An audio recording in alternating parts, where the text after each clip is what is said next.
Hi there and welcome to my beginner's guide for Slipways. I'm Icon and this video will guide you through all the necessary steps to set up a bustling and thriving intergalactic trade empire.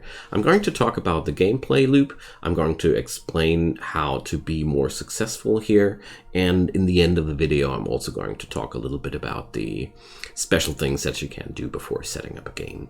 So let's get started.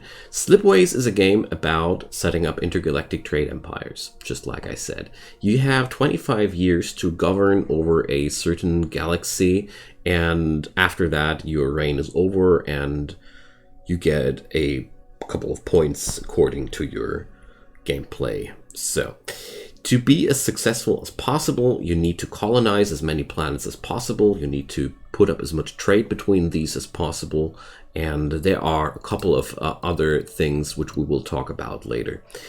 To do so, you need to explore the galaxy, which is simply done by dragging the left mouse button to wherever you please, and then you can release the probes. The probes will then uncover all the things, the planets here, and when you click on these planets, you see what kind of industry you can build here. Left side always shows what you need, right side always shows what you get for it. So on a forge world, for example, we could transform minerals into electronics, robots, or goods. On the other hand, we could just let robots work to produce goods here. And so has every planet a special designation what they can do, and every planet has needs and offers, and your goal is to set up a harmonious network between these planets where nobody is left hungry, and if you can oversupply, even better. So at first you ideally uncover as many of these dots around you as possible. Every dot is a signal, which can be a planet, an asteroid, or some event site. So for the probes, here's the first thing. When you start out with a game, the basic default setting is unstable probes. I have changed that, I'll show you. Here they wobble, and when it's depending on the moment when you release your mouse button, as you see here. It has a slightly higher range, but I prefer a stable setting, just if you're not liking the wobbly probes like me. There you go. So to start out a successful route between planets, I really like to look first for Earth-like planets. Earth-like planets yield the easiest recipe for populations. Give them food, they produce population, because Earth-like planets have no big problems about that. So we're now looking for planets which can yield us food. As we can see here, this swampy planet could produce food with the help of robots. We know that robots can be produced here, and we can produce minerals over here. So this looks like a good place to go. Before settling anywhere, I go with my cursor over the mouse, over the Earth-like planet, and hold down the Alt button. The Alt button will show you all the possible connections, and as I see here, all the planets I'm interested in can be connected to Aleph 8, so we're good to go. You can also go for something like that. If you select this and right-click the recipe, you can pin them like that. So here we can check this out, and with this way we can make sure that our plans actually work out. But don't you worry too much. If you do any mistakes, there's an undo button where you can undo your last actions. Keep in mind though, the moment you launch a new probe, the undo button disappears forever. So there's one really interesting thing that you can do with this feature though, and that's you can colonize here, and then you see that the radius here grew, and you can undo it. And this is a way of kind of like glitch exploring your vicinity. Sometimes that's really important if you're not sure if there are enough planets in your vicinity. So we have now tasks available. Tasks are like quests. You have 3 counselors, yeah, that's the name, and they have tasks for you. So for every task you do, you gain certain rewards. And this blue thingy behind here is basically a high score currency. The more you have of these, the higher you score in the end. So these quests are all depending on the nature of the counselor. I'm going to use the exploration quest, and we're going to do this one because this is very fitting for our tutorial. Okay, so these quests have no time strain or time limit. Well, you should do them until before the game ends. So now we're going to talk about the counselors later. To connect two planets, you simply hold down the left mouse button and do this. So now this planet is happy, but this one is unhappy still. So we're building our robot factory, turn the robots over here. So now this one is happy, but this one is still unhappy, and so on. So as we see now, we have a cycle of goods, which is just making everybody around us here happy. Try to find a stable combination like that whenever you start out with a game, because every struggling planet decreases your happiness, and every year by 1% per struggling planet. And happiness is a multiplier for your high score, and the lower your happiness is, the lower your scores will get. So if you want to get some score going, avoid struggling planets at all costs.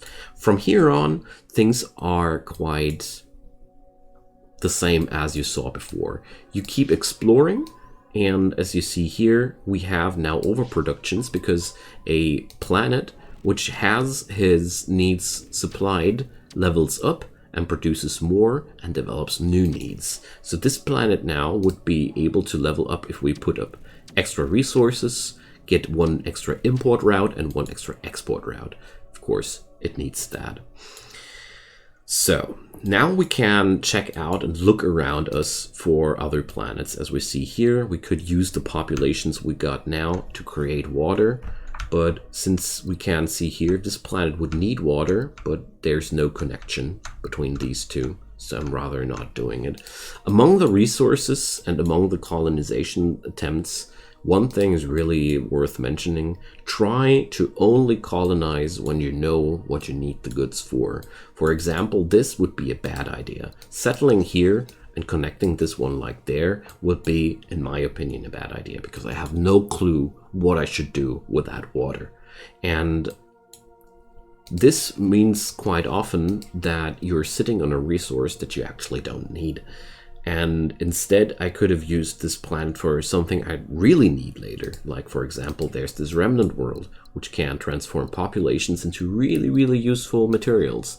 So here you should always try to have a certain goal in your mind when colonizing planets. Just colonizing forward because you can, like, for example, just producing goods here with these minerals because I can, because I have this, would be not necessarily a good idea.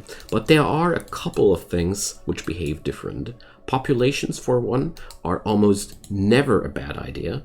Populations are one of these few things where you can just blindly settle forwards. Basically, if you can satisfy the population needs, just do it. Population can be used on so many different planets for so many different things.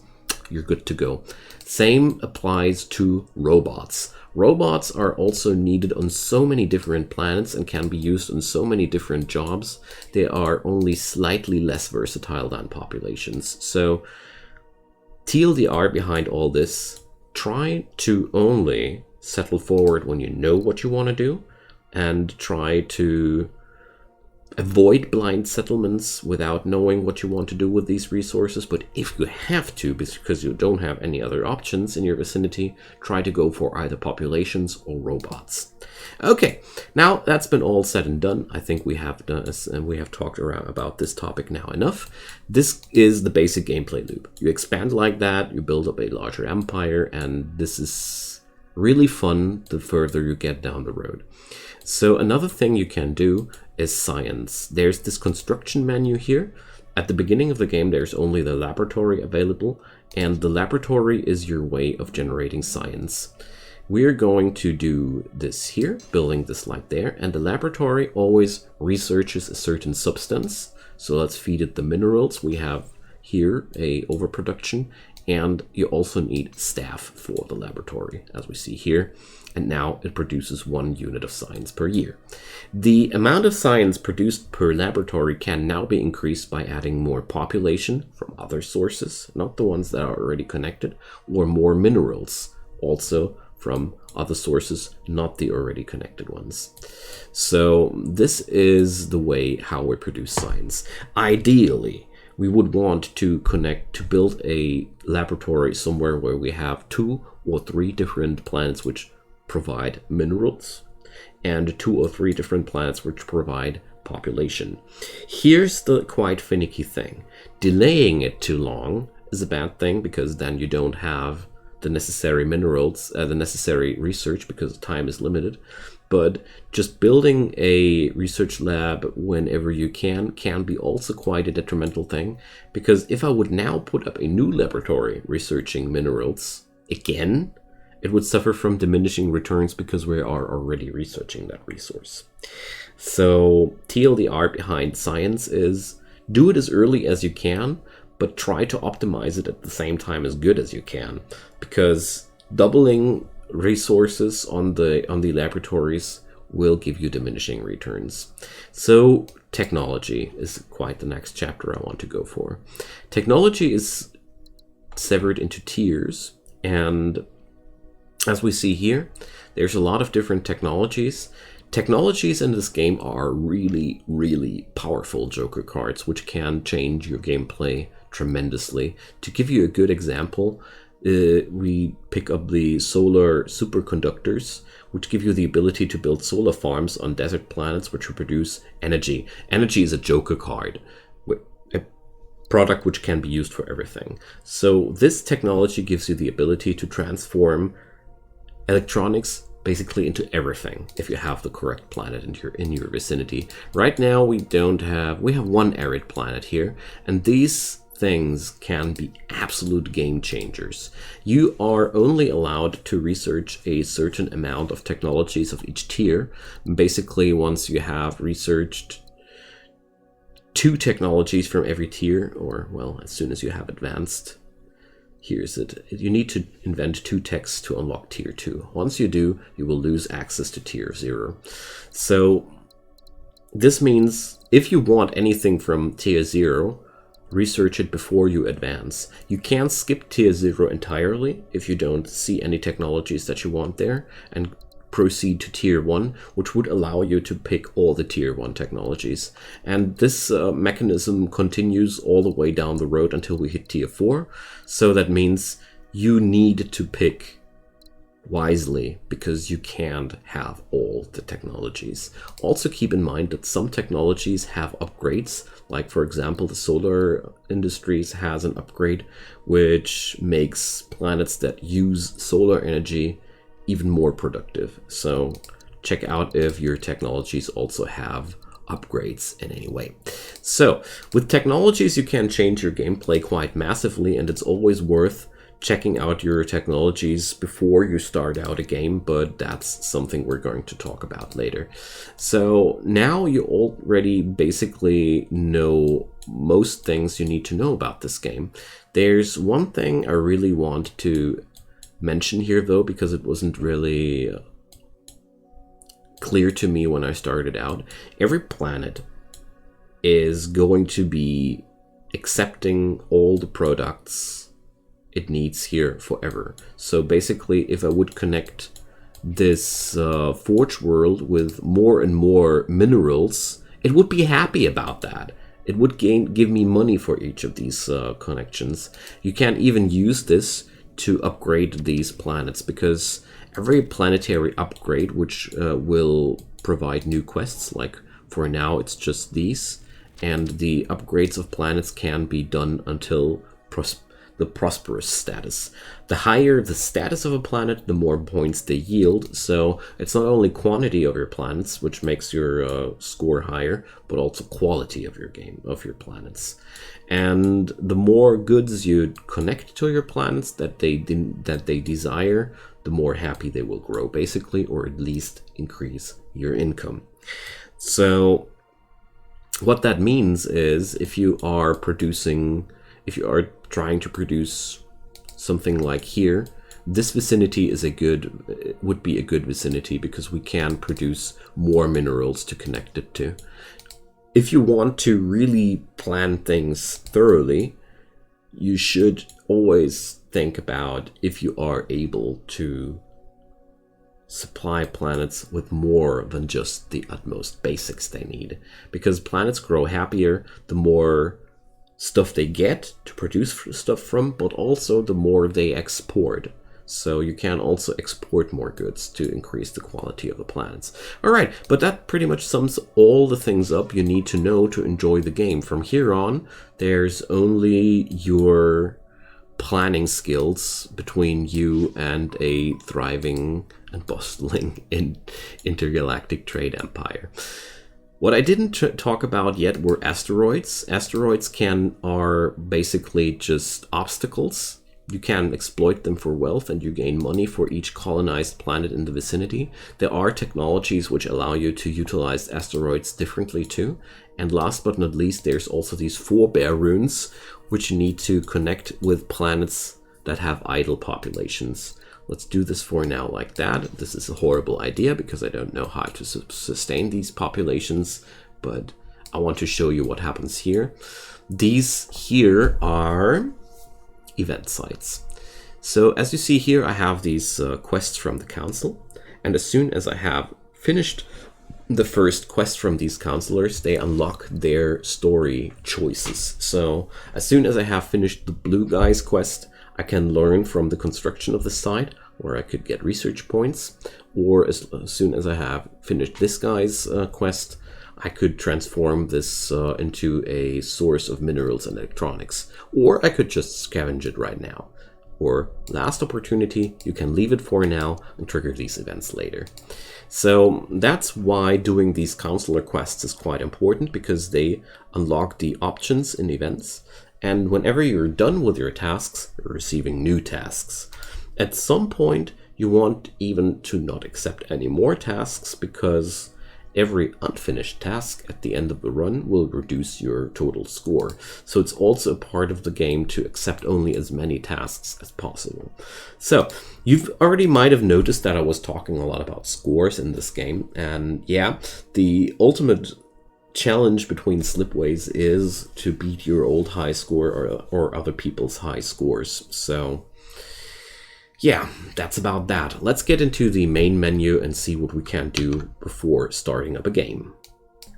This is our map of a standard run. We can select any cluster here, and these are basically the seeds of your clusters. So if you want to, you can replay whatever you did before, which is pretty cool. And as soon as you have completed 3 standard runs, you can also enable quirks.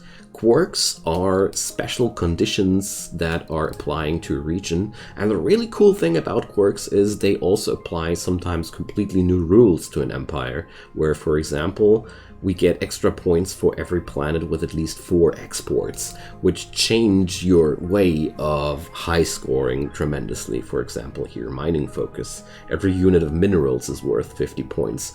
All of a sudden, we would be really, really good with settling blindly for every mineral spot. Pretty cool stuff, and you can select whatever you want or just disable them. It's up to you. We're going to disable them for now, and soon as we have accepted a sector, well, difficulty levels are up to you, we get to select our council. We get to select 3 different races, and we get to select 2 different perks. Perks are rolled completely new at every run, so I can't really say pick always this perk, because these perks are not necessarily available. But there's a few things that I can say.